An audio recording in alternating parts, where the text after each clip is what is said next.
নমস্কার, কেমন আছেন সবাই? আর কে বং কিচেনে আপনাদের স্বাগত জানাই। গ্যাসে একটা প্যান বসিয়ে দিয়েছি, 2 চামচ সাদা তেল দিয়ে দিলাম। আপনারা এটা সর্ষের তেলও ব্যবহার করতে পারেন। এরপর তেলের মধ্যে 1 চামচ গোটা জিরে ফোড়ন দিলাম আর কিছুটা গ্রেট করে আদা দিয়ে দিলাম।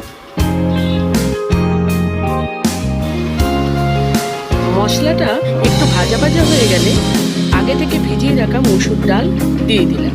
মসুর ডালটাকে আমি ভালো করে ধুয়ে 10 মিনিট ভিজিয়ে রেখেছিলাম।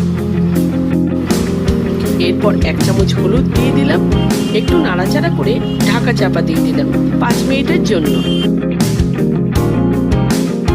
5 মিনিট পর ডালটা একটু ভাজা ভাজা হয়ে গেলে ঝিঙেটাকে দিয়ে দিলাম। ঝিঙেটাকে ঠিক এইভাবে ছোট ছোট করে কেটে ভালোভাবে ধুয়ে নিয়েছি। এরপর স্বাদ মতো নুন দিয়ে দিলাম, কয়েকটা কাঁচা লঙ্কাও দিয়ে দিলাম, সামান্য পরিমাণ লঙ্কা গুঁড়ো দিয়ে দিলাম। এটা আপনারা স্কিপও করতে পারেন। আমার ভিডিও যদি আপনাদের ভালো লাগে তাহলে লাইক, শেয়ার অ্যান্ড সাবস্ক্রাইব করবেন। 5-7 মিনিট নাড়ানোর পর ঝিঙে থেকে জল বেরিয়ে গেছে। এখানে এক্সট্রা জলের কোনো দরকার নেই। এরপর সামান্য পরিমাণ চিনি দিয়ে দিলাম, একটু মিষ্টি দেবেন, তাতে খেতে কিন্তু খুব ভালো লাগবে।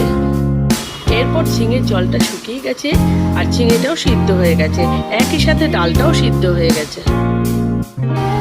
এরপর দিয়ে দিলাম ভাজা নারকেল। আমার কাছে এটা ছিল তাই দিলাম, আপনারা কাঁচা নারকেলও ব্যবহার করতে পারেন। নারকেলটা ঝিঙের সাথে ভালোভাবে মিশিয়ে নেব।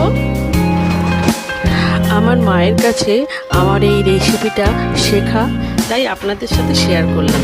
বন্ধুরা, এটা বাড়িতে বানাবেন, নিরামিষ দিনে এটা অবশ্যই ট্রাই করবেন। এরপর কিছুটা কুচানো ধনেপাতা ছড়িয়ে দিলাম। রান্নাটা আমার রেডি হয়ে গেছে। এটা ভাত, রুটি দুটোতেই ভালো লাগবে। আপনারা বাড়িতে অবশ্যই ট্রাই করবেন, আশা করি বাড়ির সবার ভালো লাগবে।